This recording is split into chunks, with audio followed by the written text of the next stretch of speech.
படைப்பாளிக்கோ துவங்குகிற முதல் சொல் ரொம்பவும் முக்கியமானது என்று கருதுகிறேன். நான் ஒரு 2 நாளைக்கு முன்னால் திடீர்னு காலையில் 6 மணிக்கு என்னுடைய தொலைபேசி ஆன் பண்ண உடனே ஒரு கவிதை கேட்டேன். சுகீர்தராணி சொன்னதையெல்லாம் வைத்துக்கொண்டு திரும்ப மறுபடியும் கவிதை எழுதக்கூடாது என்று தாழ்மையோடு கேட்டுக்கொள்கிறேன்.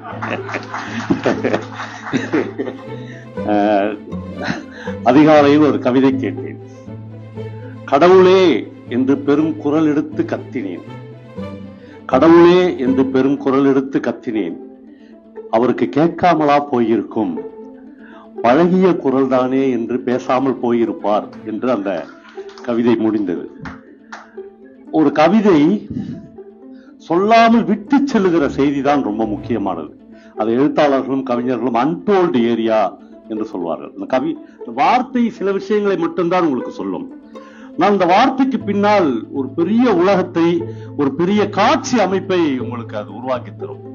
நான் வருகிற போது மறுபடியும் அந்த கவிதை எனக்குள்ள வந்தது. அந்த இடத்துல நான் திருமாவை பொருத்தி பார்த்தேன். கடவுளே என்று பெரும் குரல் எடுத்து கத்தினான், கேட்காமலா போயிருக்கும், பழகிய குரல் தானே என்று போயிருப்பார். அப்படி போகாத ஒரு மனிதனாக நான் திருமாவை பார்த்தேன். கடவுள் எப்பயும் கேட்கிற குரல் தானே, இப்ப என்ன போச்சு என்று போகலாம். ஆனால் ஒரே ஒரு ஆளுக்கு இல்ல, நான் அப்படி போக மாட்டேன் என்று பிடிவாதமாக நிற்கிற ஒரு மனிதனாக நான் திருமாவை பார்த்தேன். ஒருத்தருக்கு தமிழ் பேராளுமை விருது கொடுத்து ஒரு 5-6 பேரை அவரை வாழ்த்தி பேச வச்சு அவரையே முன்னாடி உட்கார வைக்கிறது இல்லை. அதை விட உலகத்துல வேற ஏதாவது தூக்கு தண்டனை விட விடுவான்.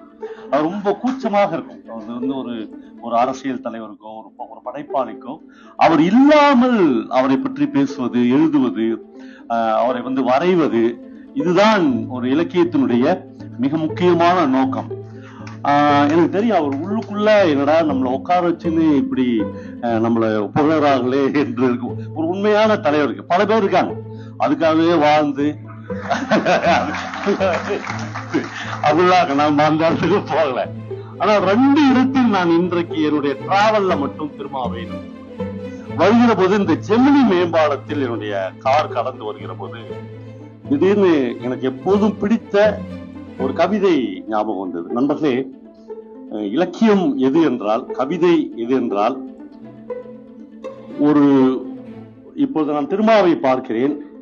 நான் ஒரு மணி நேரத்துக்கு முன்னால் ஜெமினி மேம்பாலத்தை கடக்கிறேன். அங்க எனக்கு ஒரு காட்சி விரிகிறது. அந்த காட்சி எனக்கு ஒரு மனிதனையோ ஒரு வாழ்க்கையையோ இன்னொரு படைப்பையோ ஞாபகப்படுத்துகிறது என்றால் அது உலகத்தின் மிகச்சிறந்த படைப்பு. நான் அப்படித்தான் ஒரு கவிதையை பார்க்கிறேன். அந்த ஜெமினி மேம்பாலத்துக்கு இந்த லெப்ட் சைட்ல பாத்தீங்கன்னா ஒரு மிகப்பெரிய பில்டிங் இருக்கும். எனக்கு தெரிஞ்ச 40 இந்த பார்சன் அபார்ட்மெண்ட் பாரதிராஜா எல்லாம் இருந்தார்.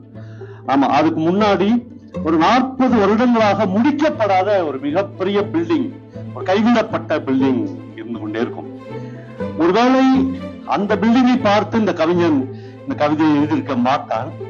ஆனால் அப்படி கைவிடப்படாத இன்னொரு கட்டிடத்தை பார்த்து எழுதியிருக்கிறார். 30 கம்பெனிகளும் 2 வெளிநாட்டு வங்கிகளும் இருக்கும் அந்த பெரிய கட்டடத்தை தன் மகளுக்கு அறிமுகப்படுத்தினால் அந்த சித்தால் என்று அந்த கவிதை ஆரம்பிக்கிறது. நம்மளே அந்த வார்த்தைகளை கடக்கவே முடியவில்லை. 30 கம்பெனிகளும் 2 வெளிநாட்டு வங்கிகளும் இருக்கும் அந்த பெரிய கட்டிடத்தை தன் மகளுக்கு அறிமுகப்படுத்தினால் அந்த சித்தால், நாங்கள் கட்டியது என்று சொல்லி கட்டும்போது இருந்த இடம், சமைத்த இடம், தூங்கிய இடம் எல்லாவற்றையும் தன் மகளுக்கு காண்பித்தார். வெளியே இருந்தபடியே முற்றிலும் மாறி போய் தான் உள்ளே கூட நுழைய முடியாததாய் ஆகி போன அந்த கட்டிடத்தை பெருமையுடன் பார்த்தால், பார்க்க மட்டும்தான் முடியும். அந்த கட்டிடம் முடிகிற போது அந்த சித்தால் அந்த கட்டிடத்துக்கு வெளியே வந்து விட்டால் இந்த காட்சி அப்படியே ஊக்குது நம்மள. ஒரு மகனுக்கு நாங்க கட்டின கட்டடம், தம்பி இங்க பாரு, அந்த 11வது கட்டடம் இருக்குதுல்ல, அந்த கடைசியாக அந்த கவிதை முடிக்கிற போது அந்த வங்கியின் நியான் போர்டு இருக்கும் இடத்தில் தான் தன்னுடைய புடவையை காய போட்டது தனக்கு மட்டுமே தெரியும் என்று அந்த கவிதையை அவள் முடிக்கிறார். நண்பர்களே, இந்த கவிதைக்கும் திருமாவுக்கும் ஒரு சின்ன சம்பந்தம் இருக்கிறது. தன் மகனுக்கு மட்டுமே அந்த கட்டணம் நாங்கள் கட்டினது. அந்த ஐசிஐசிஐ பேங்க் என்று நியான் விளக்குகள் எரியும் அந்த இடத்தில் தான் நான் என்னுடைய பழைய புடவையை துவைத்து காய போட்டேன் என்று சொல்லுகிற அந்த பெண்ணுக்கு ஒரு அரசியல் தேவைப்பட்டது, ஒரு மனிதன் தேவைப்பட்டான், ஒரு வழிகாட்டி தேவைப்பட்டான். அந்த குரலற்றவர்களுக்கு தான் இந்த மனிதனுடைய குரல் தேவையாக இருந்தது. அது தமிழ்நாட்டினுடைய வரலாற்றில் ஒன்றுமில்லை. இன்றைக்கு இந்த யூடியூப் காலத்துல ரொம்ப ஈஸியா ஒரு ஆளை நீங்க அவருடைய உடல் மொழியிலிருந்தே ஐடென்டிஃபை பண்ணிக்கலாம். ஒருத்த உங்களுக்கு டிவில பேசுறான் அல்லது ஒரு மேடையில பேசுகிற போது இந்த ஒரு அசலான உடல் மொழியும் எனக்கு தெரிஞ்சு திரும்ப நான் எனக்கு முதலில் அறிமுகப்படுத்தினது எழுத்து அலெக்ஸ். அவர்தான் மதுரையிலிருந்து, எங்க மதுரையில ஒரு லா படிச்சுட்டு வந்த ஒரு பையன். இப்படி ஒரு அப்ப விடுதலை சிறுத்தைகள் இல்லைன்னு நினைக்கிறேன் அவங்க பேர், வேற ஏதோ ஒரு பேர்ல அந்த டிபி அப்படி ஆரம்பிச்சு அவர்தான் எழுத்து அலெக்ஸ். எப்பொழுதும் எங்கள் வீட்டுக்கு வரும்போதெல்லாம் இவரை பற்றி பேசிக் கொண்டு 2 பேர். நாங்கள் வாழ்கிற இடத்தில் ஒரு சர்ச் இருக்கிறது. அங்கு தலித் ஞானசேகரன் என்று ஒரு பாதிரியார் இருந்தார். நிறைய பேர் பாதிரியார்களாக இருக்கலாம், பூசாரிகளாக இருக்கலாம், சாமியார்களாக இருக்கலாம். ஆனால் அவர் உள்ளுக்குள் என்னவாக இருந்தார்கள், அவருடைய அரசியல் என்னவாக இருந்தது என்பது ரொம்ப முக்கியம். இத்தனை ஆண்டுகள் பொறுத்து தலித் ஞானசேகரனை இந்த மேடையில் எனக்கு ஞாபகப்படுத்துகிறது.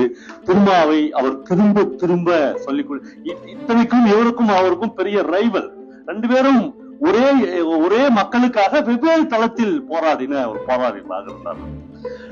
எனக்கும் அரசியலுக்கும் ரொம்ப தூரம் என்று எழுத்தாளர்கள் தப்பித்துக் கொள்வார்கள். நானும் மனுஷன் கொஞ்ச நேரத்துக்கு முன்னாடி இதை பற்றி பேசிக் கொண்டிருந்தோம். ஆனால் எனக்கு வெகு சின்ன வயதிலேயே ஒரு தீவிரமான அரசியல் இருந்தது. அந்த அரசியலில் இருந்து இந்த அரசியலை பின்தொடர்ந்து கொண்டே எழுதுவதா அல்லது முற்றிலுமாக எழுத்துக்காக தன்னை அர்ப்பணிப்பதா என்கிற ஊசலாட்டம் எனக்குள்ளே நடந்து கொண்டே இருந்தது. பல ரைட்டர்ஸ்க்கு அது எப்பொழுதும் உண்டு. அந்த அரசியலில் நான் ரொம்ப சின்ன வயசுல சிபிஎம் என்னுடைய பெரிய தேர்வாக இருந்தது. எங்க அப்பா ஒரு மிக சிறந்த காங்கிரஸ்காரராக இருந்தார். எப்ப இந்த அரசியல் எனக்கு எங்க அப்பாவுக்கு ஒரு மிகப்பெரிய பிளவு வந்தது என்றால், நான் எல்லாம் எழுதி இருக்கிறேன் என்னுடைய புத்தகங்களில். ஒரு எலெக்ஷன்ல சிபிஎம் டிஎம்கே கூட அலைன்ஸ், எதிரணியில் அப்போது காங்கிரஸ் இருக்கிறது. எங்க அப்பா காங்கிரஸ்ல பூத் ஏஜென்ட், நான் சிபிஎம் என்பதால் நான் திமுகவினுடைய பூத் ஏஜென்ட். எங்க சொந்த பாட்டியை, என்னுடைய அம்மாவுடைய அம்மாவை ஒரு 2 பேர் கூட்டு ஒரு திருட்டு ஓட்டு போடுவதற்காக எங்க அப்பா சொல்றாரு, எங்க மாமியார் சார் அவங்களையே ஓட்டு போட தெரியும்னு சொல்றாங்க.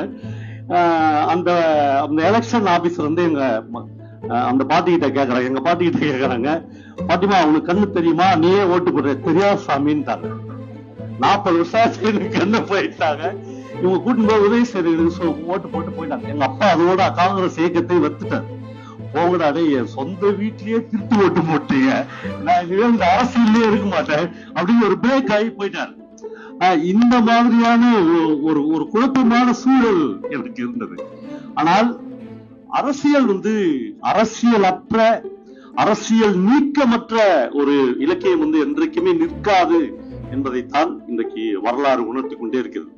எனக்கு திருமாவளவனை, தோழர் திருமாவளவனை நான் ஒருபோதும் ஒரு தலித்துகளின் தலைவனாக பார்த்ததே இல்லை. முழுக்க அவர் இந்த தமிழ் சமூகத்திற்கு கிடைத்திருக்கிற ஒரு அருமையான பொக்கிஷம். நண்பர்களே, திரும்ப திரும்ப அனாதையான இரவுகளில் நீங்கள் அவருடைய உரைகளை கேட்டு பாருங்கள். ஒரே ஒரு வார்த்தை கூட, இந்த வார்த்தையை நானும் மனுஷும் ஒரு அரை மணி நேரத்துக்கு முன்னால் பேசிக் கொண்டிருந்தோம். தமிழ்நாட்டில் தோன்றிய அரசியல் தலைவர்களில் ஒரு மிகுந்த அரவணைப்புள்ள ஒரே ஒரு தலைவனாக நாங்கள் திருமாவளவனை பார்த்தோம். அரவணைப்பு எல்லாரையும், அவருக்கு இந்த பகைமை, வெறுப்பு, காழ்ப்பு, கசப்பு என்கிற வார்த்தைகளுக்கு அப்பாற்பட்ட ஒரு தலைவனாக அவர் இருந்து கொண்டே இருக்கிறார். அது ரொம்ப அபூர்வம். எல்லாருக்கும் அந்த விஷயங்கள் கிடைத்து விடாது. நண்பர்களே, ஒரு அரசியல் தலைவரை ஒரு படைப்பாளி எப்படி பார்ப்பான்? நான் அதை மட்டும் சொல்லி விடைபெற்றுக் கொள்கிறேன். நான் ஒரு பீரியட்ல கொடைக்கானலில் பேரன்பு என்கிற ஒரு படத்தில்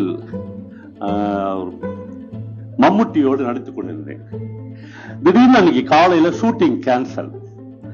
அவர் என்ன மதியானம் சாப்பிடவா என்று கூப்பிட்டார். இல்ல சார், நான் மதுரையில ஒரு முக்கியமான நண்பரை பார்க்க வேண்டியிருக்கிறது அப்படின்னு நானும் என்னுடைய ஓட்டுநரும் மதுரைக்கு வந்தோம். கொடைக்கானலை தாண்டி மன்னவனூர் என்கிற ஊரில் அந்த ஷூட்டிங் நடந்து கொண்டிருந்தது. என்னுடைய ஓட்டுநர் அதே தம்பி தான் இப்பொழுது வந்திருக்கிறார். நாங்கள் பைபாஸ் ரோட்டில் நின்று ஒரு மணி நேரம் ஒரு டீ கடையில் நின்று ஒரு 6 டீக்கு மேல நான் குடித்து, ஒரு 6வது டீ குடிக்கும் போது தீக்கதிர் அலுவலகத்தில் இருந்து ஒரு மனிதன் ஒரு ஒயிட் ட்ரெஸ்ல ஒரு நீண்ட ஜோல்னா பையோடு ஒரு சைக்கிளை தள்ளி கொண்டு போகிற வரையில் நான் பார்த்து கொண்டே இருந்தேன். அவர் போய் தள்ளிக்கினே போனாரு, ஓட்டல மறைந்து விட்டார். ரமேஷ் போலாண்டா மறுபடியும் என்று சொன்னேன். சார் எதுக்கு வந்தீங்க, எதுக்கு போறோம் என்று கேட்டேன். ஒன்னும் இல்லை, இவரை பார்க்க தான் வந்தேன், இவரை பார்த்துட்டேன். நீங்க போய் பேசவே இல்லையா சாப்பிட்ட, அவரு உங்களை பார்க்கவே இல்லையே, அது எதுக்கு என்று சொல்லி நான் என்னுடைய மேய்ப்பர்கள் என்கிற புத்தகத்தில் அந்த காட்சியை பதிவு செய்திருக்கிறேன். நண்பர்களே, ஒரு படைப்பாளி தனக்கு பிடித்த ஒரு அரசியல் தலைவனை தூரம் இருந்து அப்படி பார்த்தால் போதும் என்று நான் கருதுகிறேன். நான் ரமேஷிடம், என்னுடைய ஓட்டுநரிடம் ஒரு விஷயம் சொன்னேன். ரமேஷ், இங்கிருந்து புறப்பட்டு போய் ஆக்ராவில் தாஜ்மஹாலுக்கு முன்னால் தன் குடும்பத்தை நிறுத்தி ஒரே ஒரு போட்டோ எடுத்துக்கொண்டு வந்து விடுகிறானே, அவனுக்கு என்ன கிடைக்கிறதோ அது அதை விட 100 மடங்கு எனக்கு SAP என்கிற இந்த தலைவனை பார்த்த போது கிடைத்தது. அது எனக்கு போதும் என்று சொன்னேன். அந்த மேய்ப்பர்கள் புத்தகத்தில் நான் தவறவிட்ட ஒரே ஒரு சிநேகிதனாக, ஒரு தோழனாக திருமாவை இப்போது பார்க்கிறேன். நான் அதுல ஒரு 24 ஆளுமைகளை பற்றி தமிழில் எழுதியிருக்கிறேன். BP குணசேகரன் என்று இந்திய கம்யூனிஸ்ட் கட்சியில் ஒருவர் இருக்கிறார். நண்பர்களே, நமக்கு எல்லாம் தெரிந்த ஒரு மகத்தான தலைவன் நல்லக்கண்ணு. ஆனால் என்னுடைய பார்வையில் நல்லக்கண்ணு ஐயாவுக்கு ஒரு துளியும் குறைவில்லாத ஒரு தலைவனாக BP குணசேகரன் என்ற ஒரு மனிதன் அந்த ஈரோடு பக்கத்தில் அந்தியூரில் ஏதோ ஒரு மலை கிராமத்தில் ஏதோ ஒரு மலைவாசி மக்களோடு இன்றைக்கும் போராடி கொண்டே வாழ்ந்து கொண்டிருக்கிறார். அவன் எனக்கு ரொம்ப முக்கியமான ஆள். அந்த வரிசையில் எனக்கு தொல் திருமாவளவன் என்கிற இந்த ஆளுமை மிக முக்கியமானவர். இந்த வரலாற்று தேர்வு கரிகாலனை கைகுலுக்கிக் கொள்கிறேன், கரிகாலனை சேர்த்து அணைத்துக் கொள்கிறேன். ஏனென்றால் ஒருபோதும் பிடல் காஸ்ட்ரோ தன்னுடைய ஒரு உரையினுடைய கடைசி வரியில் சொல்வது மாதிரி, ஒருவேளை இந்த தேர்வுகள் தவறாக இருந்தால் வரலாறு உங்களை ஒருபோதும் மன்னிக்காது, வரலாறு என்னை விடுதலை செய்யட்டும் என்று பிடல் காஸ்ட்ரோ சொல்வான்.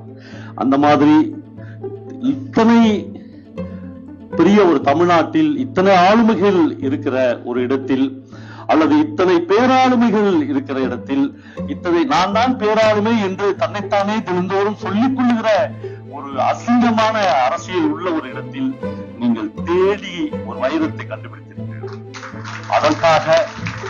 அதற்காக ஒரு படைப்பாளியாய் உங்களை இந்த நேரத்தில் சேர்த்து அழைத்துக் கொள்கிறேன்.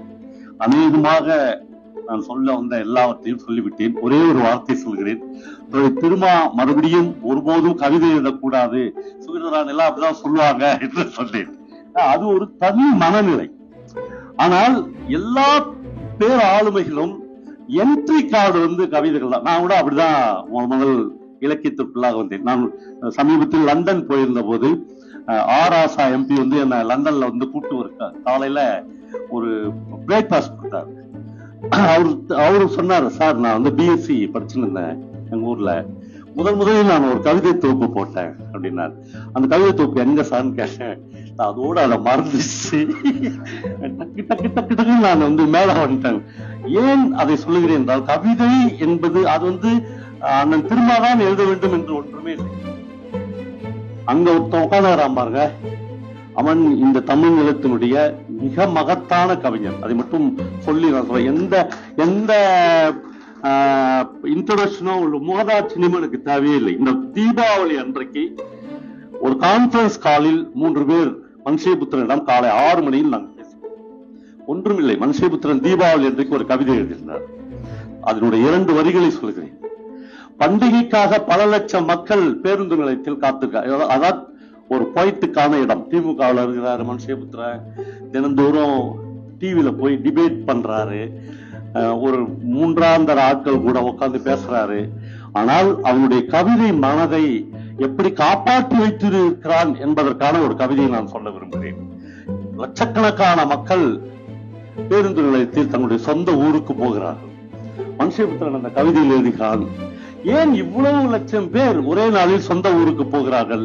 ஏனென்றால் பண்டிகைகள் அங்கேதான் இருக்கின்றன என்று அந்த கவிதையை மனுஷபுத்திரன் ஆரம்பிக்கிறார். அதில் மிகச் சிறப்பான ஒரு வரியை எழுதியிருக்கிறார். நாம் எந்த நிலத்தை இழந்தோமோ,